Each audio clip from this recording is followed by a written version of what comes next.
katika manispaa ya Songea tulikuwa tuna baraza la madiwani na ni tarehe 30 kwa kadiri ya kalenda yetu. Tupo katika kujadili na kuweza kuhitimisha na kupitisha baadhi ya sheria mbalimbali na kuona mikakati ambayo tunaweza tukaenda nayo kwa mujibu wa manispaa yetu, na kwa kuwa tuna lengo la manispaa yetu iweze kuwa jiji, tumeangalia vitu vingi sana. Tumeangalia katika namna gani tunaweza tukaongeza mapato ya kuweza kupanda, kama ilivyo tumegusa maeneo yetu ya stendi ya maloli, kuona nini tufanye na mapato yetu yatakuwaje, lakini pia namna kuona wawekezaji wanavyoingia katika manispaa yetu ya Songea tunashirikishwa namna gani na wananchi wanatakiwa wafaidike namna gani.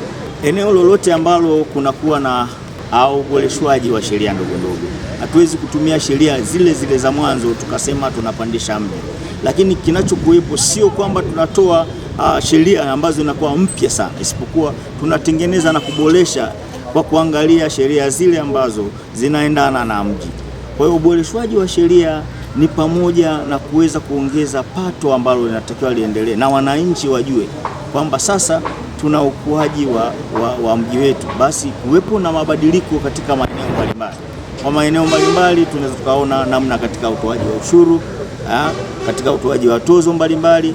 Kwa sheria hazijaja kuwabana, bali zimekuja kutengeneza ufanisi zaidi wa kukusanya mapato na vile kuelekeza kila mwananchi hatambue haki yake na mabadiliko yanayotaka kutokea ndani ya manispaa ya Songea. Ushirikiano katika manispaa yetu ya Songea na wataalamu upo kwa maana gani? Hata katika maandalizi ya hizi sheria ambazo nimegusia, pia wataalamu waliziandaa zikaja katika mazingira ya mamlaka ya madiwani. Mamlaka ya madiwani pia wakajadili kwa kina kuonesha ni umoja gani ambao tupo, na hata leo tunahitimisha hili pia. Sisi katika manispaa ya Songea tunaenda katika umoja. Naitwa Benson Sovela, ni diwani wa kata ya Mshangano.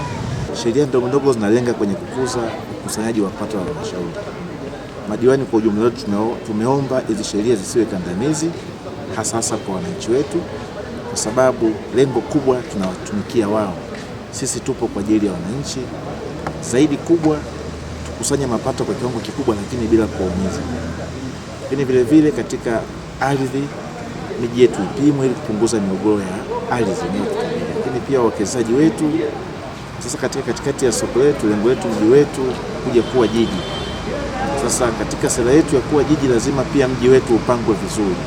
Naitwa Dickson Ngonyani, ni diwani wa kata ya Ruhuwiko. Lakini sheria ndogo ambazo tumejitungia ni wazi kwamba yako mambo mengi yalikuwa nakwenda kiholela kiasi pengine cha kupoteza mapato ya halmashauri. Kwa muktadha huo tumelazimika sasa kupitisha hiyo ajenda ya utungaji wa sheria ndogo ili kusudi iweze kwenda kutusaidia kwenye usimamizi na ukusanyaji wa mapato, ili kusudi kuifanya halmashauri yetu iweze kusogea. Na kwa hoja hiyo, tusiposimama imara katika eneo hili la kusimamia hizo sheria ndogo ndogo zinazokwenda kuongeza mapato kwenye manispaa yetu, hatuwezi kupiga hatua na hatuwezi kusogea popote. Ndio maana mnaona miradi mingi pamoja na kwamba tunapata fedha kutoka serikali kuu, lakini iko ambayo inategemea mapato pia ya ndani. Na kwa hoja hiyo maana yake tumeridhia na tumepokea, na ni jukumu letu kwenda kusimamia, kwa sababu tunaamini ya kwamba inakwenda kutubeba wenyewe kupitia ukusanyaji na kuongeza mapato yetu ya ndani.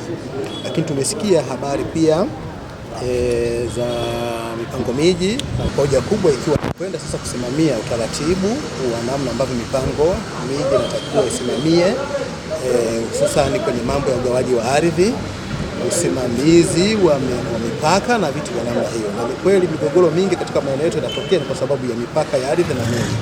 Kwa hiyo ni lazima kama halmashauri, kama manispaa tusimame imara kuhakikisha kwamba tunaondoa hiyo migogoro isiyokuwa na sababu, kwa kwenda kitaalamu zaidi, kuwaelimisha watu kitaalamu, na hatimaye tutoke tukiwa wamoja, ili mteja aridhike, lakini pia anayekwenda kutoa huduma pia aeleweke kwa namna moja au nyingine. Lakini tumepokea pia maelekezo kutoka mkoani kwamba tunahitajika zaidi nidhamu kati ya madiwani na wataalamu, nidhamu kati ya watumishi na watumishi, na ni jambo la kawaida katika hali ya kawaida, yani huwezi kuishi kienyeji usizingatie nidhamu. Takalotilia mkazo ni nidhamu. Nidhamu ni neno pana, nidhamu kama imeporomoka. Kwa hiyo nasisitiza, nidhamu ni nini? nidhamu ni kufuata taratibu.